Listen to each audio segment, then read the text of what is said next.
اعوذ باللہ من الشیطان الرجیم بسم اللہ الرحمن الرحیم الحمد للہ رب العالمین الرحمن الرحیم مالک یوم الدین الصلاة والسلام علی سید الانبیاء والمرسلین سیدنا مولانا مقتدانا بالقاسم محمد وآلہ الطیبین الطاہرین المعصومین اما بعد فقد قال اللہ تبارک و تعالی فی قرآن مجید بسم اللہ الرحمن الرحیم وباداہ بسطة فی العلم والجسم۔ عزیزان گرامی، ہمارا یہ ٹرسٹ کہ جس کا نام ہم نے فاتح خیبر ہیلتھ اینڈ ایجوکیشن ٹرسٹ رکھا ہے، جس کا ہدف مقصد اس کے نام سے آیا ہے کہ ہم چاہتے ہیں جو مصداق بن کے آیا ہے بسطۃ فی العلم والجسم کا، کیونکہ زندگی جینے کے لیے ہمارے پاس دو ہی راستے ہیں۔ اللہ نے انسان کی زندگی دی ہے اور اس زندگی میں اپنی بندگی طلب کی ہے، اطاعت اور عبادت کے لیے بلایا۔ تو دنیا کے ذہن یہ کہتے ہیں کہ شاید دین کچھ اور ہے، دنیا کچھ اور ہے، اور اسی سوچ کو لے کے انسان اپنی دنیاوی زندگی کو دینی زندگی سے الگ سمجھتا ہے۔ وہ سمجھتا ہے کہ دنیاوی ماڈرن ایجوکیشن کچھ اور چیز ہے اور دین کی تعلیمات کچھ اور ہیں، اطاعت و عبادت کچھ الگ چیز ہے، اور جو چیز ہم دنیا میں جینے اور کھانے کے لیے استعمال کرتے ہیں وہ الگ چیز ہے۔ جبکہ حقیقت یہ ہے کہ یہ دونوں چیزیں ایک ہیں، کیونکہ دنیا میں ہم دو ہی چیزوں سے جونج رہے ہیں، یعنی فطرت کے تقاضوں کو پورا کرنے کا نام اگر زندگی ہے تو خالق فطرت کے تقاضوں کو پورا کرنے کا نام بندگی ہے،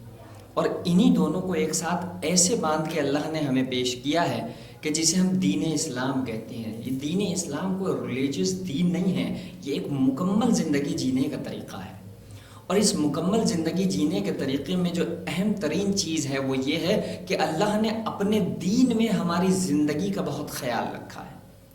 ہماری زندگی کا خیال اس انداز سے رکھا ہے کہ ہم سمجھتے ہیں کہ زندگی اور دین الگ ہے، نہیں، جبکہ ہر دین کے پہلوؤں کو اٹھا کے دیکھو تو صرف انسان کی زندگی کا اہتمام ہے۔ آپ ایک معمولی سی مثال سے بات شروع کی جائے، ہم سے کہا گیا ہے کہ نماز سے پہلے وضو کرنا ہے، لیکن اگر سردی ہے، ٹھنڈ ہے، تو آپ کو وضو کی اجازت نہیں ہے، آپ کو تیمم کرنا ہے۔ اللہ یہ چاہتا ہے کہ آپ اس ٹھنڈ سے بچیں، آپ کی صحت کو پہلے مد نظر رکھا گیا۔ اور ایون جب آپ پانی سے وضو بھی کر رہے ہیں تو ایک بہت باریک مسئلہ فقہ میں یہ ہے کہ جب آپ دھوپ سے گرم ہوئے پانی سے اگر وضو کرتے ہیں تو یہ مکروہ ہے، لیکن ہیٹر اور گیزر سے گرم ہوئے پانی سے آپ وضو کریں تو یہ مکروہ نہیں ہے۔ تو جب میں نے اس کی وجہ تلاش کی تو لکھا کہ علماء کہتے ہیں کہ وہ پانی جو دھوپ سے گرم ہو چکا ہو، اگر آپ اس کے ذریعے وضو کرتے ہیں تو 1% ہزار میں یہ اندیشہ ہوتا ہے کہ آپ مبتلا ہو سکتے ہیں برز نام کے ایک مرض میں۔ اگر برس کے مرض میں مبتلا ہونے کی صرف چھوٹی سی پرسنٹیج کے لیے خدا تمہیں گرم پانی کے وضو سے بچنے کی ہدایت دے رہا ہے تو سوچو وہ تمہارا زندگی کا کتنا خیال رکھ رہا ہے۔ تو ہمیں نہیں چاہیے کہ ہماری زندگی میں ہم اس کی بندگی کا خیال رکھیں جیسے وہ اپنی بندگی میں ہماری زندگی کا خیال رکھ رہا ہے۔ دوسری مثال میں یہ دوں کہ ہوتا یہ ہے کہ نماز ہم پڑھتے ہیں، ہم سے کہا گیا ہے کہ نماز صرف آپ کھڑے ہو کے پڑھ سکتے ہیں، آپ بیٹھ کے نماز نہیں پڑھ سکتے۔ ایک صحت مند آدمی صرف کھڑے ہو کے نماز پڑھے گا، لیکن دوسرا حکم یہ آتا ہے کہ اگر اس کے زانوؤں میں درد ہے، گھٹنوں میں درد ہے، تو پروردگار اتنا کریم اور شفیق ہے، کہتا کوئی بات نہیں میرے بندے، تو بیٹھ کے نماز پڑھ، تیری صحت زیادہ امپورٹنٹ ہے۔ وہ کہنے لگا میری تو کمر میں بھی درد ہے، اللہ کا حکم بدلا، کہا تو بیٹھ کے بھی نماز پڑھ سکتا ہے، تو اب تو بیٹھ کے ایسے پڑھ کہ سجدے کے لیے جھک بھی مت، سجدے کا ہاتھ میں اٹھا اور ماتھے پہ لگا لے۔ لیکن اس کے بعد کرنے والا کہنے لگا کہ اب میں اتنا زیادہ مریض ہوں کہ بستر سے نہیں اٹھ سکتا، تو پروردگار کا حکم آیا کہ تو لیٹ کے نماز پڑھ۔ وہ اپنی بندگی میں تمہاری زندگی کا خیال رکھ رہا ہے، اور ظاہراً نماز کی جو ظاہری فارم تھی اسے بدلتا جا رہا۔ تو اب ہمارا وظیفہ یہ ہے کہ اپنی زندگی کی جس ظاہری فارم میں ہم زندگی جی رہے ہیں اسے اپنی بندگی کے لیے بدل لیں۔ اور یہی بات آتی ہے مجلس حسین کے لیے، جیسا کہ آج کل پینڈیمک دور ہے، کورونا کے مریض کی وجہ سے جس طرح سے مراجع نے ہمیں کہا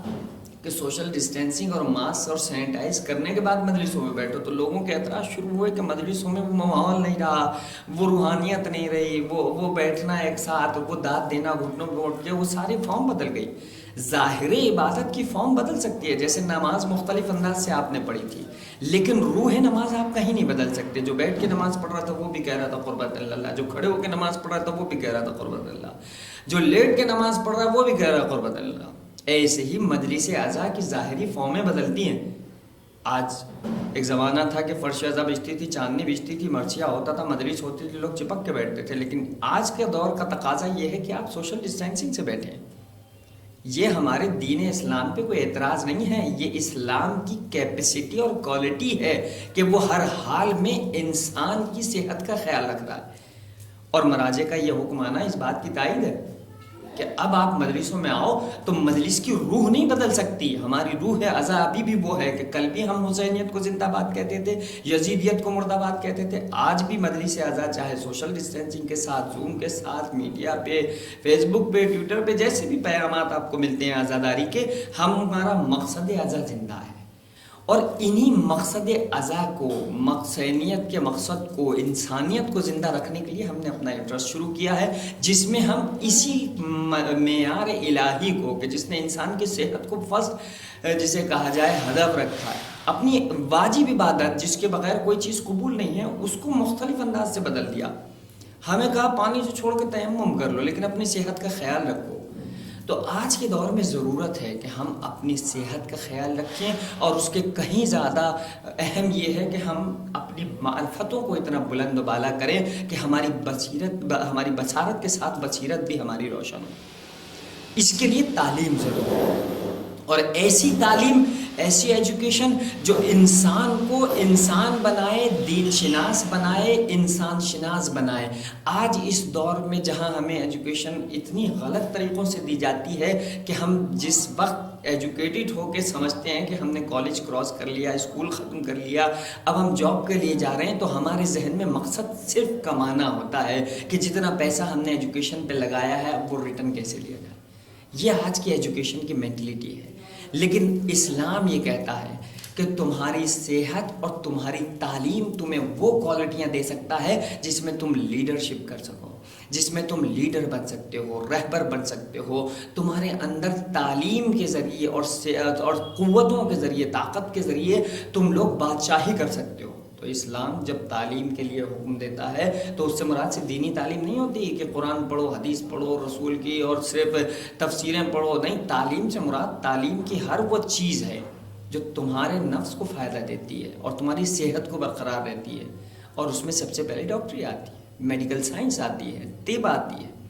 حکمت آتی ہے۔ اس کے بعد ہر وہ چیز، ہمارے یہاں ایک کانسیپٹ بن گیا ہے کہ کچھ چیزیں کچھ قوم کرتی ہیں، کیونکہ ہم جس کنٹری میں، ہندوستان میں رہتے ہیں، وہ کاسٹ سسٹم پہ چلتا ہے،